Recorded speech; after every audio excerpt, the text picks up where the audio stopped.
Alhamdulillahirabbil alamin wa bihi nasta'inu ala umuri dunya waddin. Shalatu wassalamu ala asyrafil anbiya'i wal mursalin wa ala alihi wa ashabihi ajma'in.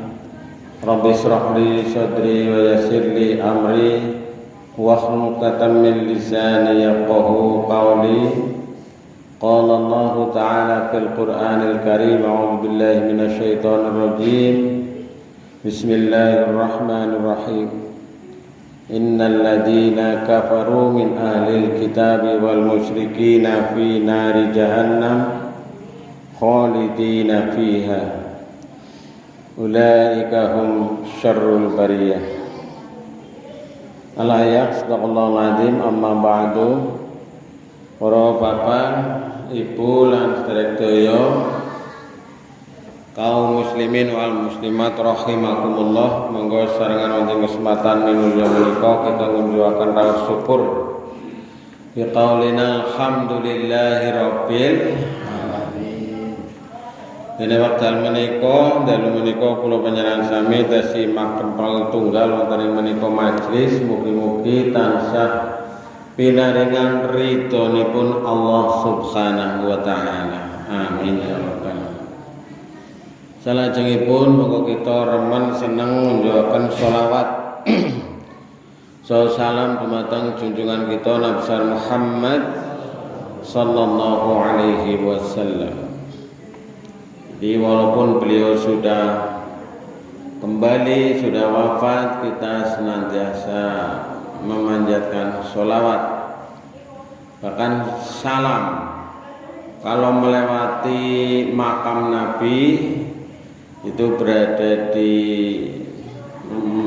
Masjid Nabawi, itu mengucapkan salam juga. Assalamualaikum ya Rasulullah. Nah, kita yang jauh di sini bersolawat kepada Nabi Muhammad sallallahu alaihi wasallam. Karena Allah bersolawat, malaikat bersolawat, manusia juga bersolawat.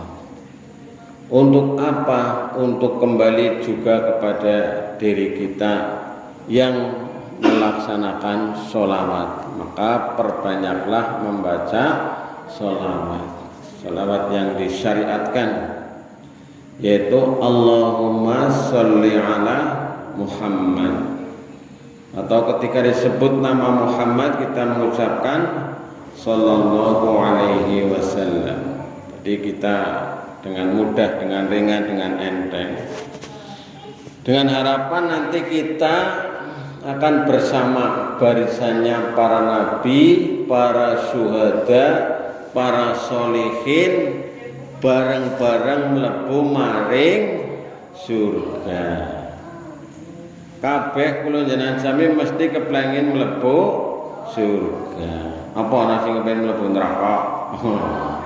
Aku mau pengen mlebu neraka bae lah. Surgane wis akeh. Ya ora.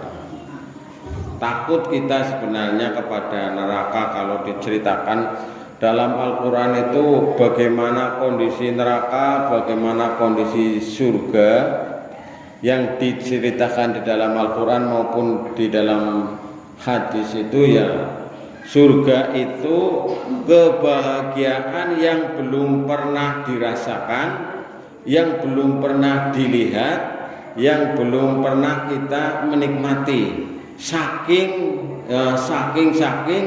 nikmatnya, saking bahagianya.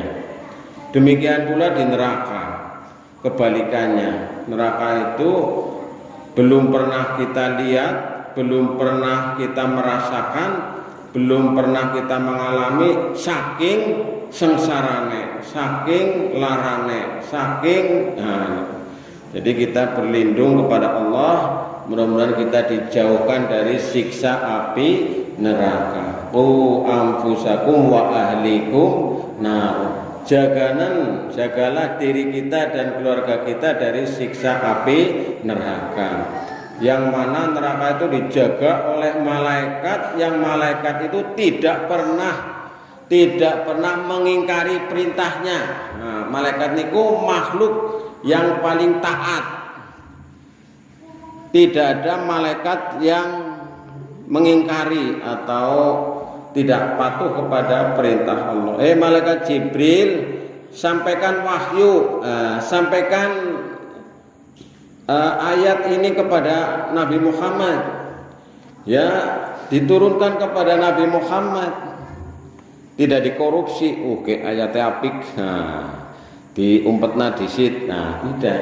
Misalnya ayat yang pertama kali turun yaitu surat Al-Alaq ayat 1 sampai 5. Iqra bismi rabbikal ladzi khalaq, khalaqal insana min 'alaq, iqra wa rabbukal akram, alladzi 'allama bil qalam, 'allamal insana ma lam ya'lam. Nah, Bapak Ibu dan saudara sekalian yang dirahmati Allah, harapan kita kepengine mlebu surga, kepengine kepenak ulih kanugrahan sekangaring Gusti Allah. Kepriwe carane men mlebu surga? Nggih kula panjenengan sami pun dinasehati. Netepi melaksanakan dawuh Gusti Allah dan menjauhi larangan Allah. Nggih intine niku walaupun diaturakan setitik tentang kewajiban kita untuk beribadah kepada Allah. Dan kita berusaha menjauhkan diri dari siksa api neraka, diantaranya dengan ibadah, dengan usaha, juga dengan doa yang sering kita panjatkan, yaitu Rabbana atina fid dunya hasanah wa fil akhirati hasanah wa qina adzabannar. Ini jangan pernah sampai lupa doa ini. Nah, ada beberapa yang menghalangi orang masuk surga, ganjel. Ini ganjel.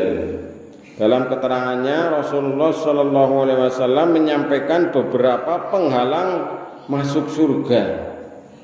Ini jangan sampai kita terkena yang ini. Jadi di stop arep mlebu surga, engkau disit, karena kita melakukan hal-hal yang nanti akan saya sampaikan. Jadi ada beberapa kelompok yang terhalang masuk surga. Siapa itu?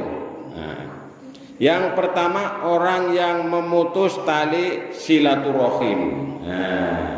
Iya ngono, medene mbok memutus paseduluran. Wis pokoke mulai sikik cup ndul-ndul aku ora bakal wawuh tekan 7 turunan. Wah, wis aku ora bakal ngapurani. Wis pokoke mulai siki pas sedulurane aku karo kono wis rampungan. Cukup semenek. Nauzubillah min dzalik. Jangan sampai kita yang demikian itu. La yadkhulul jannata qati'ur rahim. Tidak akan masuk surga orang yang memutus tali silaturahim. Maka sing apik kon pada nyambung paseduluran. Nyambung paseduluran.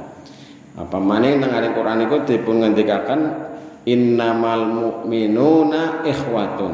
Satemene sesama mukmin adalah bersaudara. Fa aslihu baina akhwaikum.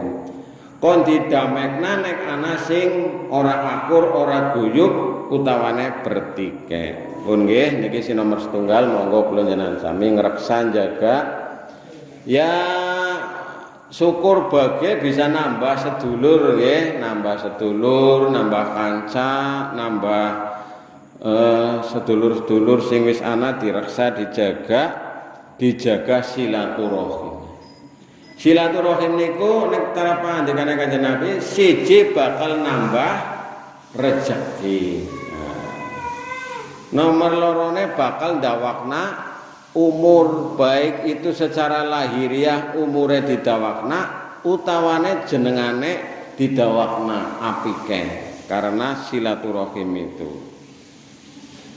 Nah, yang kedua Bapak Ibu dan saudara sekalian adalah orang yang suka mengadu domba orang lain. Gawat mengadu domba ya. Jadi tukang fitnah, tukang adu-adu, nek nang dunia pewayangan sinten nika nggih? Pendeta Durna, utawane wong kene ngarani Drona. Ya. Kucuk prikantil kopat kapit buntute niku Pendeta Drona.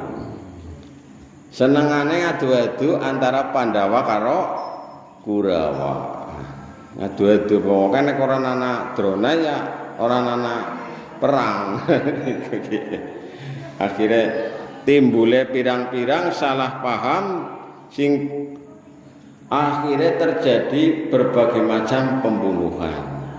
Jadi mengadu domba antara satu dengan yang lain. Maka dalam sebuah hadis riwayat Bukhari, Nabi menyampaikan bahwa tidak akan masuk surga orang yang suka mengadu domba. Nah, ini.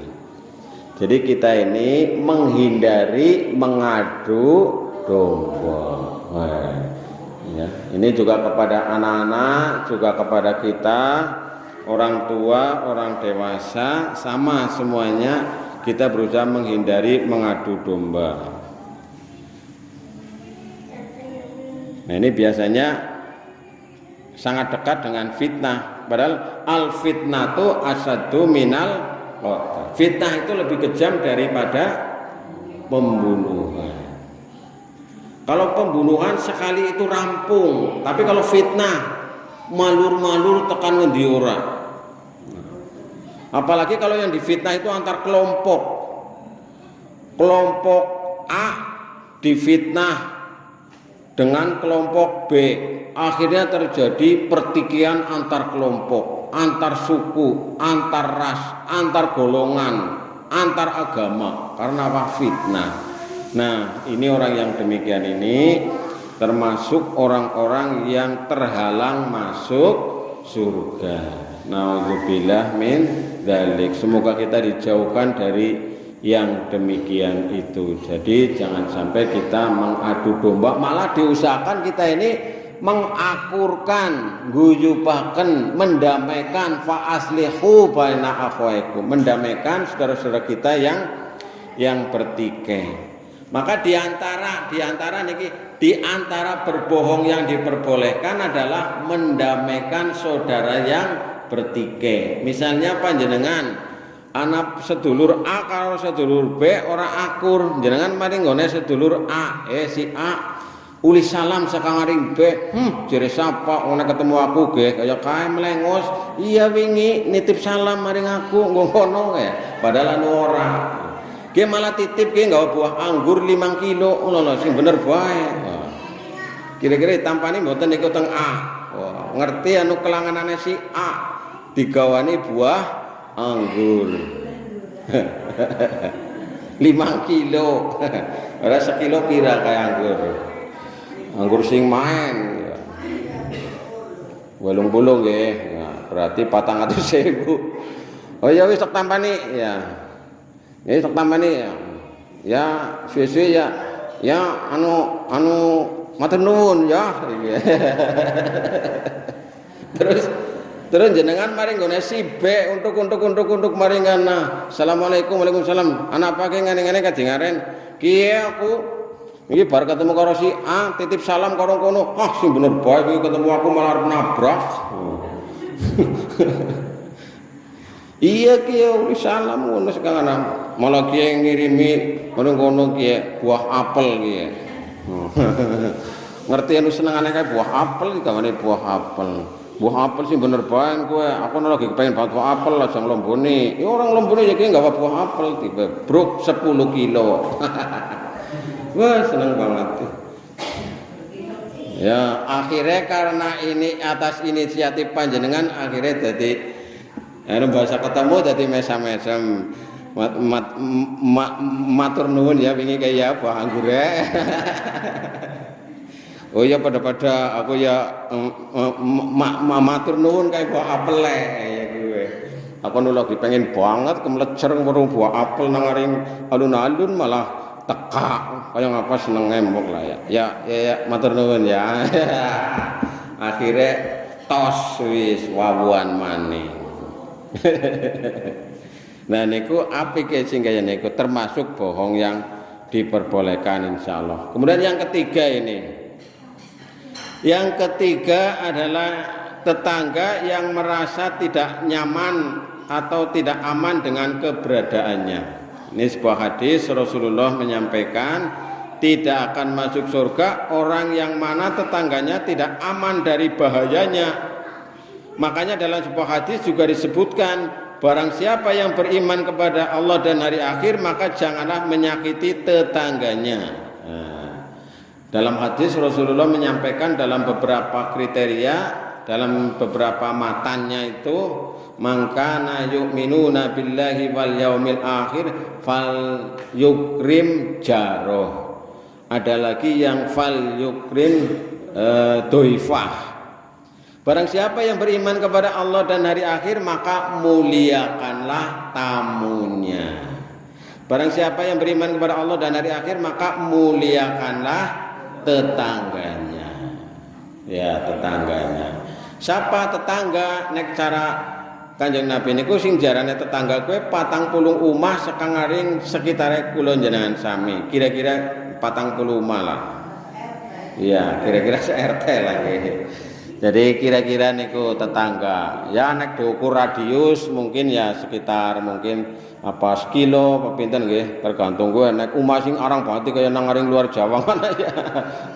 Se-RT ge isine mukur wong pira ya gue ya. Omahe jaraknya ado-ado. Ya yang sekiranya terjangkau oleh kita gitu.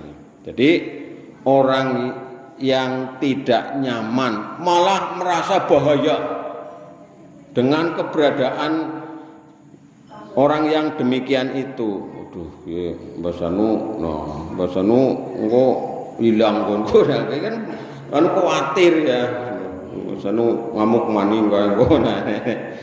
Nah, maka kita berusaha tadi yang hadis yang saya sampaikan memuliakan tetangga kita. Karena memang tetangga sing pertama kali teka tuli tangga. Ya, kula jenengan sampeyan duwe dulur pirang-pirang tapi ado-ado umpamane. Nek ana masalah, ana bencana, ana apa sing arep teka gesit siapa? Tetanggane. Kebakaran. Apa gesit telepon dari Joko? Ora meneng bae telepon gesit dari Jogja ki kon mengene. Halo, ki aku kebakaran, tulungilah. Ya tekan kene wis rampung. Wis rampung genine, rampung kebakaran. Mesti tanggane kisit, kebakaran iki tong ana apa kebakaran. Nah, niku. Tetangganya dulu. Ana banjir yang itu agak pertama siapa tanggane sing niliki nggih. Banjir kaya musolane kelelep. Ya ditiliki nang tanggane gesit. Yo kaya melu ditawu yo. Nah, ini yang ketiga Bapak Ibu Saudara sekalian, maka kita berbaiklah dengan tetangganya. Kalau kita tidak bisa berbuat baik, maka kita jangan menyakiti atau kita tidak menjadi tetangga yang membahayakan, mengkhawatirkan.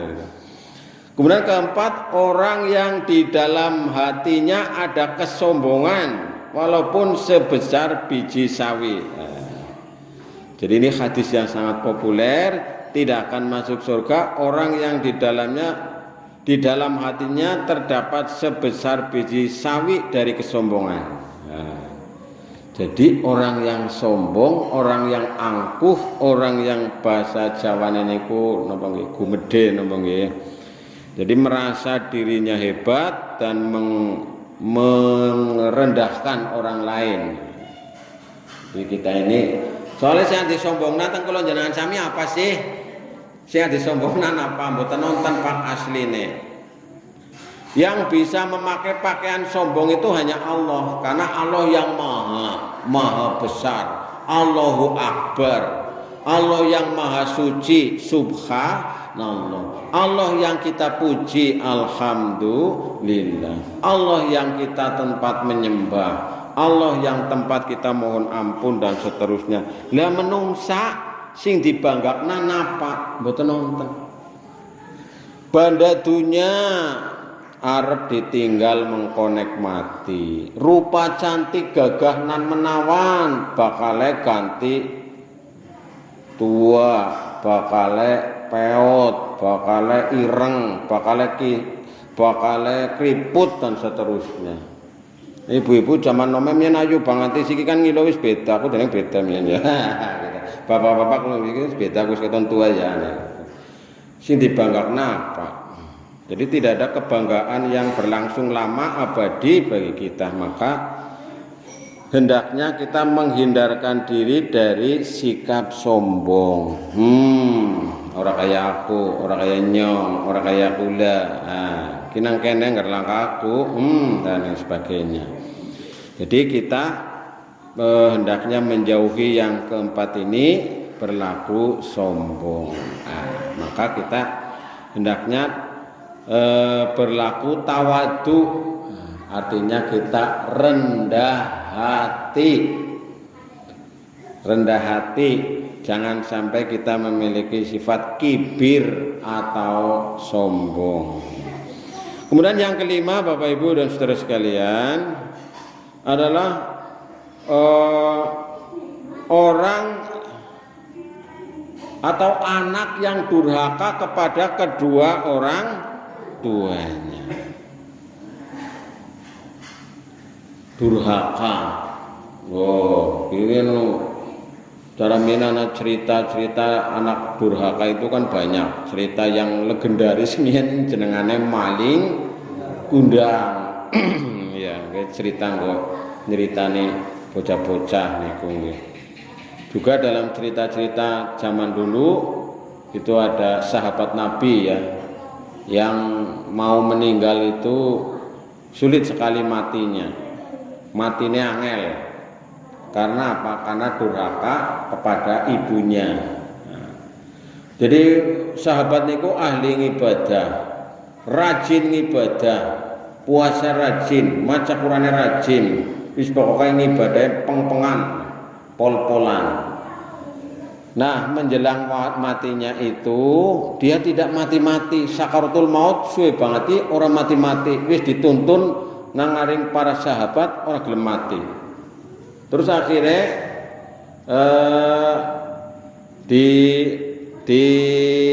ditanya, dipanggil ibunya. Ibune kon mari ngene. Ki duwe ibu apa ora ki? Mesti duwe ibu, ibune kon ngene. Diparani ibune. Ibu nyuwun sewu nika putrane badhe seda mun sakaratul maut kan mriko. Ora. Aku ora bakal ngana. Aku larang ati. Ampun kados niku pun niku lapor teng Kanjeng Nabi. Kanjeng Nabi niku mboten purun ibune. Oh, mboten purun. Dijajal maning sampai berkali-kali enggak mau, kemudian akhirnya ibunya berkenan ke situ, kemudian oleh Rasul ditanya. Ibu ngapurani napa mboten dumateng putrane niki? Ora. Aduh, sahabat ya kaget. Ibune ya ora gelem ngapurane saking larane, Bu. Wis nek kaya niku niki nek mboten purun ngapurane putrane jenengan badhe kula bakar. Bar kula bakar niku nggih ngancam niku padahal ora dibakar temenan niku. Nek ora di ngapurane nang aring panjenengan, Bu, niki badhe kula bakar niki. Ibune nangis. Mboten tegel nggih, lho anake arep dibakar. Padahal niku nggih ancaman. Nabi pun dibisiki teng malaikat, ki kudu diancam wong tuane. Akhirnya ibunya mau memaafkan, baru setelah itu inna lillahi wa inna ilaihi raji'un. Nah, ini betapa orang tua ini adalah merupakan salah satu pintu bagi kita untuk meraih keridhaan Allah. Maka Rasulullah dalam hadisnya menyampaikan ridhollah fi ridhol walidain. Ridho Allah itu sangat bergantung kepada keridhaan kedua orang tua. Apa maning biyunge, ibune, mamane, sing wis rekasa-rekasa kawit sedurunge lair tekan gedhe ngrumat nggih, mboten wonten rampunge. Nah niki mangkane niki kepada anak-anak muda, kepada rekan-rekan, juga kepada adik-adik, kita harus berbakti kepada kedua orang tua. La tusyrik billah wa bil walidaini ihsana. Janganlah kamu menyekutukan Allah dan kepada kedua orang tuamu hendaklah kamu berbuat baik. Ya wis gawe bagus lah maring wong tuane. Kula sering gambaraken siki maring wong tuane kula njenengan sami niki rekan-rekan dan juga adik-adik gawe mantuk-mantuk. Men seneng bunga. Nah, nggih. Anakku nggih. Biasanya nek mantuk-mantuk ing dalam kebaikan. Aja nganti gawe wong tuane gedhe-gedhe. Astagfirullahaladzim, anakku maghrib ora jere maring masjid malah ben-benan. Malah mangkat urung salat maghrib misalnya. Astagfirullah, boleh bajuk maring. Jadi kita juga berusaha mendidik putra-putri kula panjenengan sami sing menkon dadi wong dadi bocah sing berbakti kepada kedua orang tua. Lah siki bapak ibuku wis sedak kepriwe Mas? Golek berbakti. Kula njenengan sami berbakti maring wong tua sing wis tinggal siji nerusaken sing apik-apik mien. Oh bapakku mien nek maca Quran 3 bulan katam. Nah, kebiasaan yang baik diteruskan. Terus sing nomor lorone nyambung silaturahim. Terus sing nomor papate ya jika ada wasiat ditunaikan ya, jika ada wasiat ditunaikan. Terus sing sapiturute seneng remen dongakna maring wong tua lorone. Rabbik fili atau Allahumma fili wali walidayya warhamhuma kama rabbayani. Jangan dikelalen doa ge diucapaken nggih. Nah niki. Kaya kula niki bapak ibune pun seda malah termasuk ukuran zaman niki gimana gasik niku nggih. Kula zaman sekolah bapake terus rampung sekolah ibune. Nah niki mangga kula. Terus sing nomor 6. Nah niki sing nomor 6 yo kuwi pecandu khomer. Nah, pecandu khomer gue terhalang masuk surga. Innamal khomru wal maisir wal ansab rijsun min amalis syaitan. Sesungguhnya judi, minuman keras dan mengundi nasib adalah termasuk najis dan itu perbuatan syaitan. Na'udzubillah min dzalik. Makanya kita menjauhkan diri dari minum-minuman keras. Nah. Terus sing nomor pitune. Nomor pitune apa? Yaitu suka menyebut-nyebut atau mengungkit-ungkit pemberian. Jadi barang sing wis diaweh teng kula njenengan sami sing wis disedekahna, sing wis disumbangna, sing wis diwakafna, sing wis diparingaken diungkit-ungkit bae. Lah kono mbok ora bisa ngapa-ngapa mien. Tek bantu nang aku mbok mien 5 juta. Mien diungkit maning. Lah mbok ngerti kono aku zamane anak pengajian Batul Haq, mien aku nggawa gedang godhog. Mien dan seterusnya. Atau kepada yang bersangkutan. Biasanya nek diungkit-ungkit kan dadi ora kepenak. Wong wis diwekna sih do ngomongna bae. Jadi ini kita dilarang mengungkit-ungkit pemberian. Kalau pemberian orang lain kepada kita, kita boleh mengingat-ingat, temut-temut. Oh iya kemien tau aweh maring aku, moga-moga engko kapan-kapan nek ana rezeki aku bisa aweh misalnya. Kebaikan orang kita ingat, kebaikan diri sendiri kita berusaha untuk melupakan. Wis dicatat nang ngaring Gusti Allah. Maka dalam sebuah hadis Rasulullah menyampaikan ada 3 golongan mereka tidak akan masuk surga, yaitu anak yang durhaka kepada kedua orang tua, pecandu khomer, dan orang yang selalu menyebut-nyebut pemberiannya. Nah ini yang ketujuh Bapak Ibu dan saudara sekalian. Kali disambi nggih? Monggo disambi niku.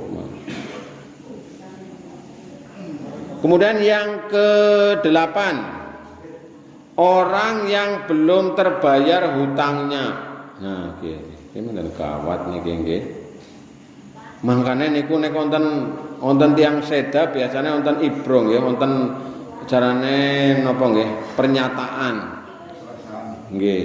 Nyun sewu Bapak-bapak, Ibu-ibu lan derek daya, kula mewakili saking Sohibul Musibah saking jenenganipun almarhum titik-titik si fulan mbok menawi wonten kelepatanipun nyuwun pangapunten nggih Pak nggih. Mbok menawi wonten utange hak adamipun, utang piutang, pinjam meminjam, mohon supaya segera menghubungi keluarga supaya ndang-ndang dilunasi nggih Pak nggih. Menawi saking lembute saking cilike nyuwun ikhlasipun saking bapak-bapak lan sederek daya. Nah niki mangkane hak adam hubungan muamalah niku sing sae niku kudune ditetepi. Janji adalah hutang, nek janji ditepati, nek utang ya dibayar, nek utang ya utang, aweh ya aweh kan genah niku akate. Jadi ini ke-8 orang-orang yang tidak membayar hutangnya. Nah kalau meninggal siapa yang bayar? Keluarganya. Oh ya kemien tahu utang maringana. Oh ya kiana duit sedikit sekang ahli warisnya gue bayari ngana. Kemudian yang ke-9 orang yang memiliki jiwa yang kotor. Orang yang memiliki jiwa yang kotor. Dalam sebuah hadis riwayat Ibnu Majah disampaikan bahwa tidak akan masuk surga kecuali jiwa yang bersih. Dan ini adalah hari-hari makan dan minum. Jadi jiwanya itu hendaknya dibersihkan. Dari apa?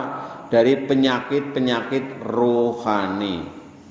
Penyakit rohani itu misalnya apa? Tadi itu hasad, dengki, kemudian iri, kemudian sombong, kemudian malas dan lain sebagainya. Jadi jiwa-jiwa yang kotor itu terhalang masuk surga. Ya ayyuhan nafsul mutmainnah irji'i ila rabbiki radiyatan mardiyah fadkhuli jannati fadkhuli fi ibadi fadkhuli jannati.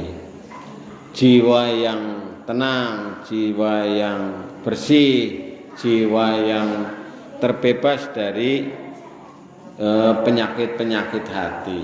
Maka dulu pernah saya sampaikan bagaimana upaya kita untuk menjaga hati, untuk membersihkan hati. Di antaranya dengan zikir, dengan baca Quran, dengan selalu bertobat dan lain-lain. Nah ini yang ke-9. Lalu yang ke-10. Nah ini 10 ya manten gawat maning niki nggih. Yang ke-10 adalah yang dagingnya tumbuh dari barang yang haram. Nah, niki. Jadi senenge mangan barang sing haram. Jane haram nggih, tapi wong kula jenengan wong Indonesia, wong Jawa golek ngarani haram nggih. Huruf ra tuli ora anak. Haram asline nggih. Jadi orang yang dari makanan haram kemudian mengalir darah yang panas atau tumbuh daging yang haram pula. Nah, ini. Baik haram makanannya, minumannya atau haram dalam pencariannya.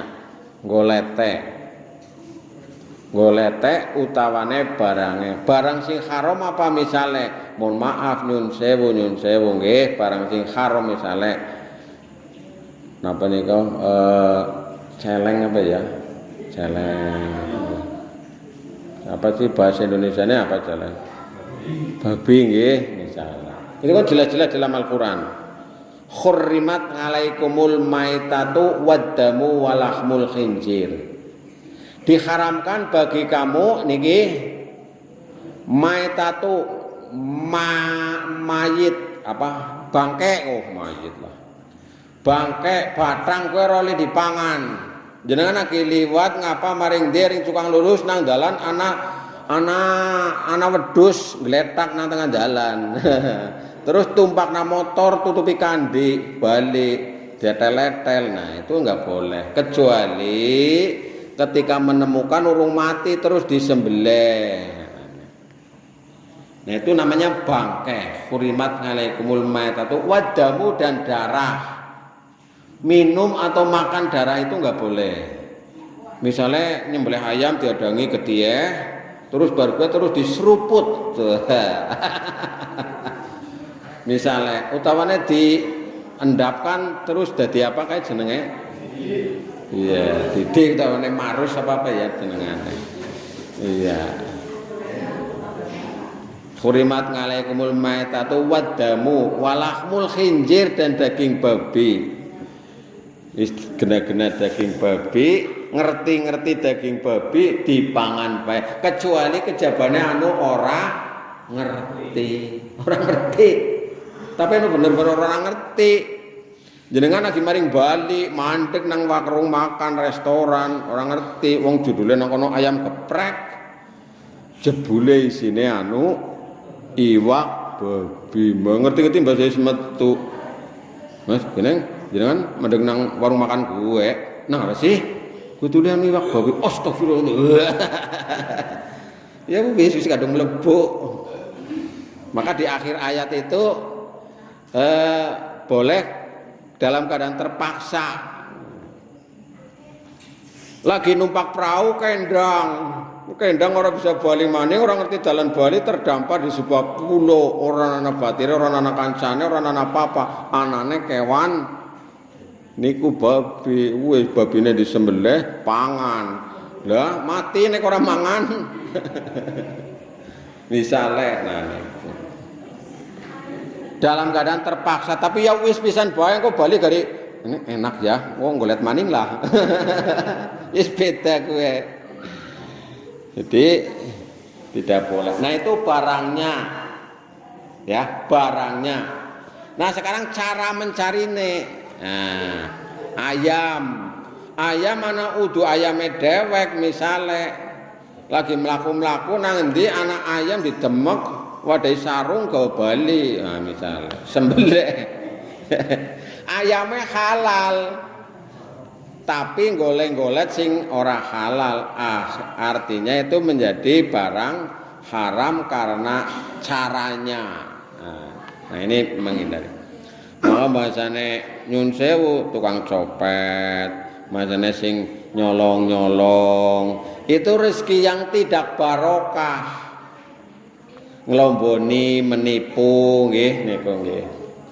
Neng mien rame nggih, mien mas sering ketemu anak copet-copet kayaknya nang aring sepur, nang aring terminal. Siki mang kayaknya mandan jarang siki.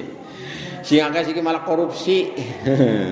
Sing duitnya lebih gede, korupsi terus perampokan gitu, sekarang mulai banyak. Penipuan dan sebagainya. Maka Nabi pernah menasihati Ka'ab, wahai Ka'ab bin Ujroh, tidak akan masuk surga orang yang dagingnya tumbuh dari barang yang haram. Jadi menghindarkan diri dari makanan, minuman, barang-barang yang haram, baik dari zatnya, barangnya maupun dari cara pencariannya. Jadi saya kira sudah jelas Bapak Ibu dan saudara sekalian. Niki pun pas jam 09.00 nggih. Nah niki monggo dilajengaken anggenipun medang kula ambali sepindah malih. Kesimpulannya kita berusaha menjadi hamba-hamba yang soleh dan berusaha untuk nanti kita memperoleh keridhaan Allah dan bisa dimasukkan ke dalam surganya Allah dan terhindar dari hal-hal yang bisa menghalangi kita masuk surga, antara lain pertama memutus tali silaturahim, yang kedua suka mengadu domba, yang ketiga tetangga yang tidak aman dengan dirinya, yang keempat orang yang di dalam hatinya terdapat kesombongan walau sebesar biji zarrah atau biji sawi. Kemudian yang kelima adalah anak yang durhaka kepada orang tuanya. Kemudian yang keenam pecandu khamr atau miras atau narkoba atau sejenisnya. Kemudian yang ketujuh orang yang suka menyebut-nyebut, mengungkit-ungkit pemberiannya. Kemudian yang kedelapan orang yang tidak membayar hutangnya. Kemudian yang kesembilan orang yang memiliki jiwa yang kotor. Dan yang terakhir orang yang dagingnya tumbuh dari barang yang haram. Mudah-mudahan kita dijauhkan dari Allah, kita dimudahkan rizkinya dengan rizki yang halalan thayyiban, halal dan bersih. Amin ya rabbal alamin. Assalamualaikum warahmatullahi wabarakatuh. Monggo kita tutup kanthi wawasan hamdalah sareng-sareng.